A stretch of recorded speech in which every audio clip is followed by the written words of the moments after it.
책을 읽고 한 몇 년간은 지금 말씀하신 것처럼 내 주변에 있는 사람, 내 주변에 있는 동물, 내 주변에 내가 보는 노래, 영화 다 신에서 보내는 메시지라는 걸 다 이렇게 받아들였던 것 같아요. 맞아요.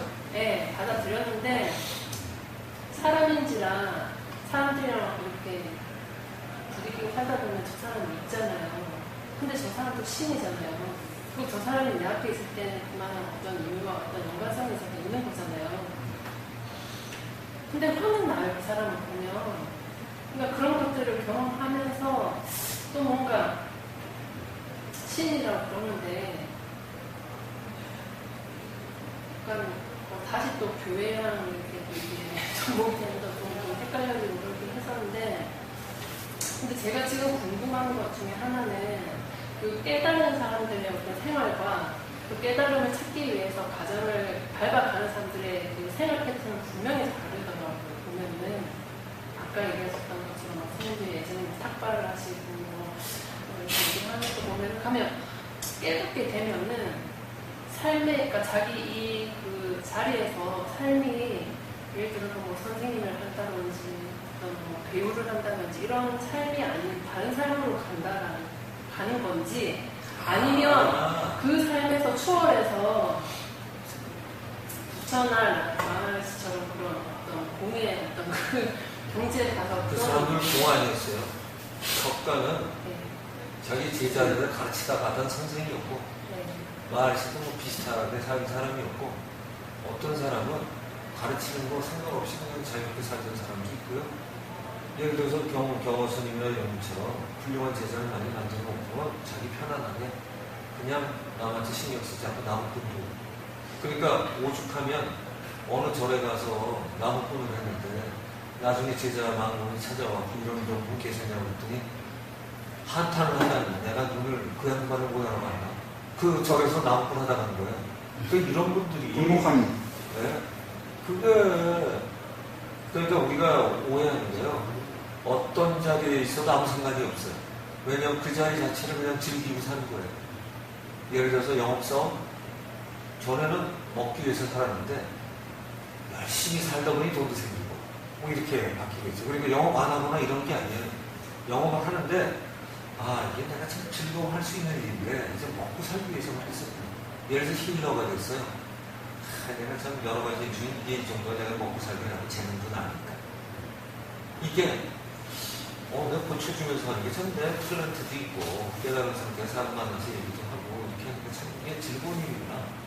이 즐거운 일로 받아들일 때하고 다르잖아요. 그러니까 또 선생님을 해도 되고요.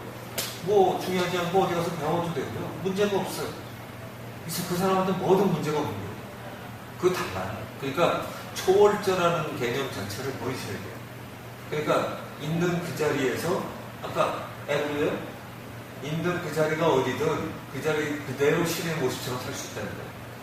그러면 부처나 마하리시 같은 경우는 깨달음을 알고 나서의 깨달아서 그렇게 살았던 게 아니라 깨달음도에서 그렇게 그러한 방식으로 살 수도 있다라는 말씀이시는 거예요. 깨달아서 사는 방식 중에 그런 방식이 있는 거예요. 깨달아서 그렇게 사는 건 아니고. 그럼? 그런 건 아니고. 그렇죠. 그러니까 그 사람은 깨닫고 난 뒤에 가르치는 걸 선택한 거예요. 근데 왜 깨달은 사람들의 사람들의 왜 공통점들이 삶을 치열하게 안 살고 왜 삶을 뭔가 이렇게 전혀 아닌데. 아니죠? 그건 무슨 그런 말씀을. 아니야. 그 공통점을 그 사람들 만나보지 않고 책을 통해서 보는 거잖아요. 그게 선악을 벗어났다는 거 있잖아요. 약간 무념을 갖다 희명이 표현했다고 해서 우리가 뭐라고 그러는지 그 경계가 선악과 유무를 벗어난 상태라고 했잖아요. 아무 거리낌이 없는 상태. 이게 얼마나 치열함만 얻을 수 있는 건데요. 그러니까 그런 치열한 말고요. 먹고 살기 위해서 치열하게 사는 삶은 아니죠. 아니 먹고 사는 게 그 사람한테는 한번 봐봐요. 먹고 살기 위해서 치열한 게 남한테 자랑하거나 이런 거가 없다면 얼마나 있어야 살아요. 얼마나 치열할 수 있어요. 그 표현을 정확하게 해야 되는 거예요. 먹고 살기 위해서 사는 게 아니라 남한테 자랑하거나 보이기 위해서 치열하게 사는 거지. 먹고 사는 게 얼마면 되는데. 질문 바꾸니까 생각 달라지죠. 그 사람들은 이미 그건 아니라니까. 그러니까 예를 들어 돈을 남한테 보여주고 이런 게 아니고 그건 이미 완전히 없어졌기 때문에 먹고 살기 위해서 치열한 게 아니라 먹고 사는 건 즐기면서 살죠. 그러니까 어떤 땐 돈도 무지하게 벌 수 있어요. 이 사람들이 돈을 포기하는 것도 아니에요.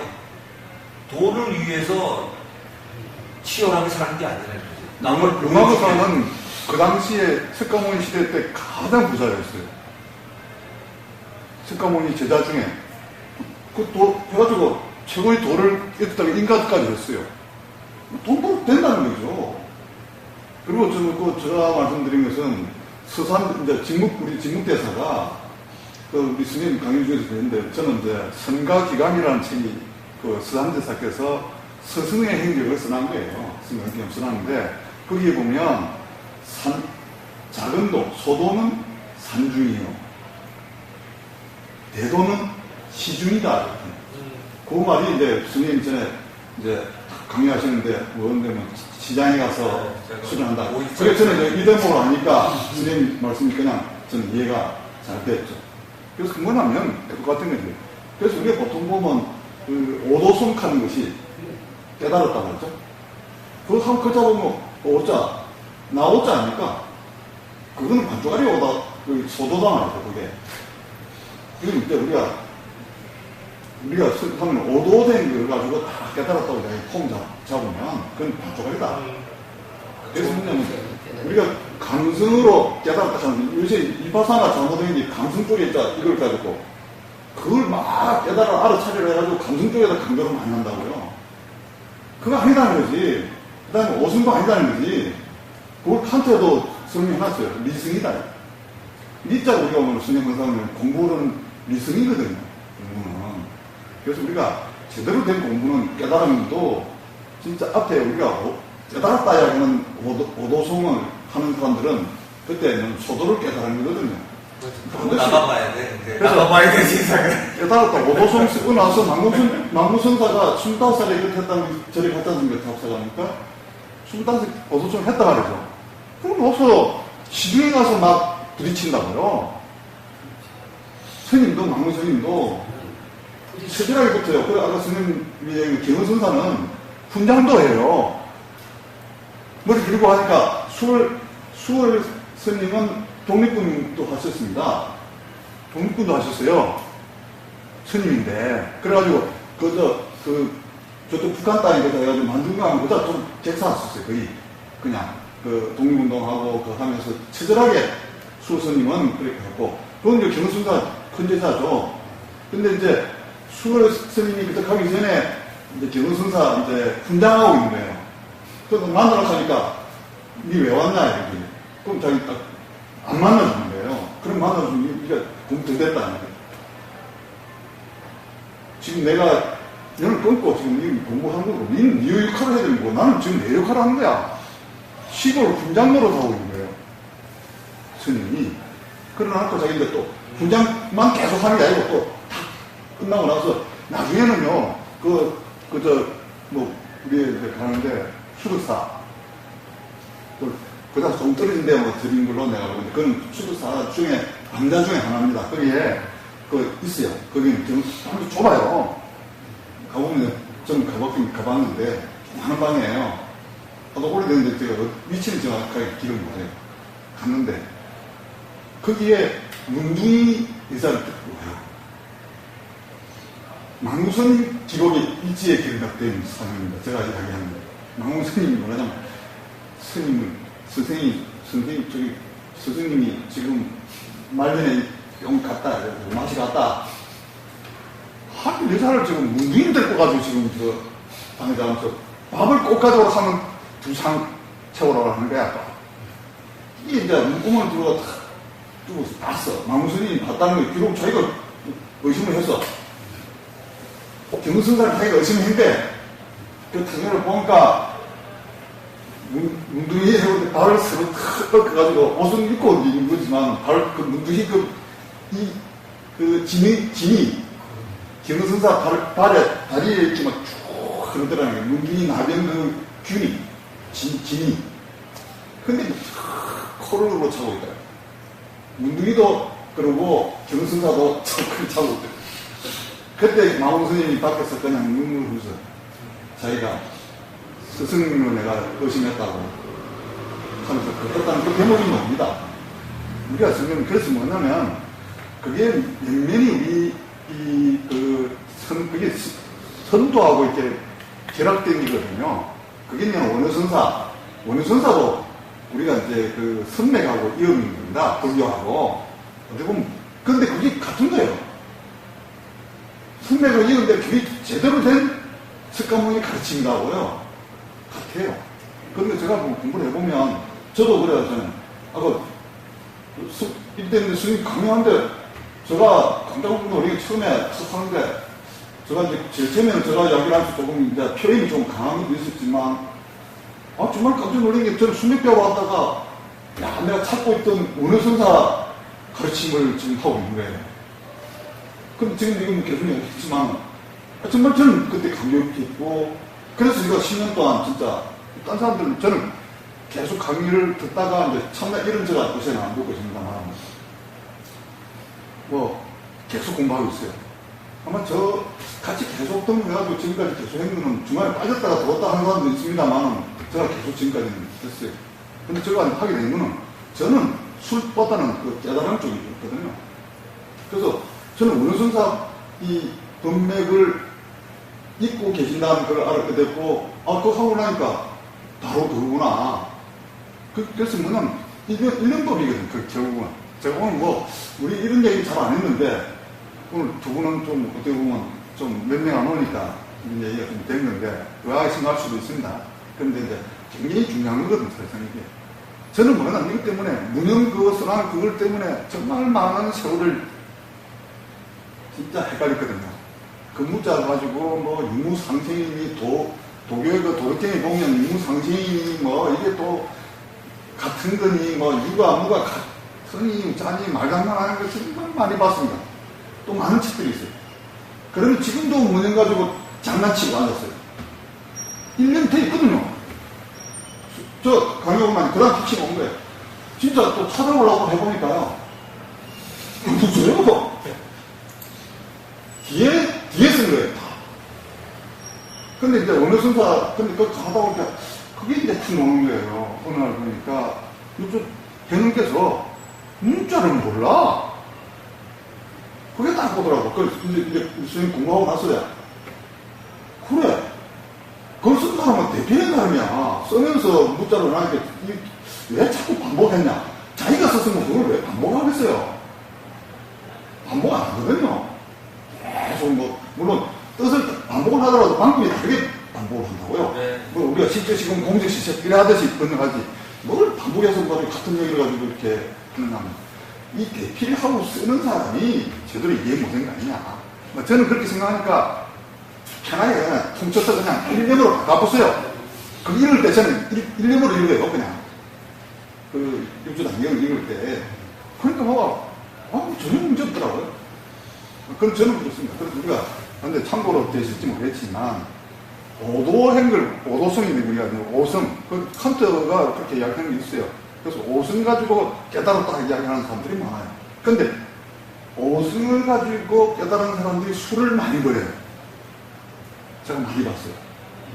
그런 사람들이 오히려 믿음이 강하다 보니까 이 술을 부리는 데는 잘해요. 믿음도 강하고. 그러면서 나중에 어느 날 가니까 그 사람들이 다 옆으로 가더라고요. 제가 많이 봤습니다. 나는 질문의 답이 질문 속에 있어요. 네. 왜냐하면 그 책을 봤을 때 그래서 좋았는데 지나고 나니까 아니더라고. 깨달은 것 같은 거는요. 좀 지나고 나면 풀어져요. 또 세속을 만나면서 부딪혀요. 그러니까 이제 그게 증거예요. 그래서 이게 원효대사가 무에 걸림이 없는 걸 좋아했다고 할 때 걸림이 없는 이유 중에 불교에는 무해자재가 굉장히 많잖아요. 걸렸다는 거가 그래 공부했는데 세상 나가니까 부딪히는 게 많아. 그러다 보니까 흔들려. 이게 이제 자기가 수련해 내가 이게 걸려서 이쪽을 내가 소화하지 못하고 있구나를 증거로 삼으면 내가 고칠 수 있는 거죠. 그러니까 이제 초월이다. 나는 왜 초월하지 못할까? 이게 이제 단어가 초월을, 난 이런 상황을 왜 초월하지 못할까? 이런 상황이 나는 왜 이럴까라는 단어를 쓰시면 좋은데, 뭔가 초월자가 따로 있는 것 같은 거는 신간하는 뜻도 아니고, 원래 불교나 또 깨달으는 원뜻도 아니기 때문에, 그 표현 자체를 조금 바꾸시는 게, 아, 내가 아는 것 같긴 했지만, 삶에 부딪혀서 완전히 안 되는 거 보니까 소화가 들겠구나 하면은, 그 부분을 다시 가서 또 만들고, 또 가서 인생에서 부딪히고 이렇게 하는 거예요. 그래서 진국대사가 5일장 수련을 해요. 깨달은 우리나라의 아주 대표적인 훌륭한 스님이죠. 대단한 스님이에요. 그러니까 좀 얘기하시면 서선대사 이런 분들의 스승이고 이 정도로. 그리고 인재들한테 진국대사 있는 것을 피해가고 외국인들한테 이름이 나올 정도로 신통력도 대단하셨던 분인데 이분이 5일장마다 나간다는 게 아니에요. 분명히 허름하게 하고 나갔을 거예요. 자기 도살치는 모르고. 그러고 사람들 대접을 안 해준다 뭐 하면 씨 하고 화날 때 이러고 나눠진 거 없구나 걸렸구나 이렇게 해서 어떤 일을 봐도 자기가 선하고 좋은 일을 받아들일 수 있는 상태까지 하는 그런 수련을 해서 그 법력이 경험, 마음 이런 때까지 이어졌습니다. 그런 수련이 참 대단한 거죠. 누가 대접받는 게 중요하거나 이런 게 아니라 생활 속에 내려가서 나무꾼들 같은 청소차를 차든 이게 중요하지가 않아요. 그래서 나중에 공부하다 보면 이런 문제가 생기더라고요. 어디 드러난 모습 말고 일반 사람 중에 깨달은 사람이 있으면 나는 그 사람을 뭘로 알아볼 수 있을까? 이런 화두가 꼭 생기는 거예요. 예를 들면 이제 공부할 때는 나를 왜 안 알아주나가 굉장히 많잖아요. 공부가 조금 되기 시작하면 나는 어떤 사람을 어떻게 알아봐줘야 되나? 그러니까 자기를 남이 알아주는 것보다 어떻게 저 사람이 공부가 정말 되어 있는데 감추고 있거나 감출 필요도 없고 그 사람 표낼 필요가 없기 때문에 표낼 필요가 없기 때문에 이 사람 자연스러운 행동하고 걸림이 없는 동작이 별거 없어요. 얼마나 걸리지 않나 무해 자체가 이걸 봐야 되는 거예요. 말이 쭉 던졌는데 이 사람이 법문을 쓰겠어요. 편한 말은 툭툭 하겠지. 그런데 그 생활 속에 있는 말들이 걸림이 없어. 이거 대단한 사람이구나 볼 수 있는 눈을 키워가는 그게 이제 저희가 공부도 하고 토론토에서 서나 이렇게 해서 이제 그걸 가는 거죠. 그러니까 양아청을 봤는데 왜 이럴까요? 정상이에요. 그러니까 깨달았다는 사람들이 겸손하면 다행이네요. 겸손하셔서 하고 좀 건방져졌다가 부딪혀서 다시 자기를 반성하고 또 공부해서 조금 건방져졌다가 또 겸손해서 다시 좀 먹고 깨지면 다시 가고 이렇게 반복하는 거죠. 그러다가 어느 날 겸손할 것도 없고 잘할 것도 없는 상태가 도착하면 그냥 누리고 사는 거예요. 그런데 치열한 끝이 온 거예요. 그게 치열함이 머릿속에 들어온 거지. 이 사람은 치열함이 습관이 돼서 자기는 이제 편해 자기가. 그러니까 언제나 그 상태를 유지할 수 있는 거예요.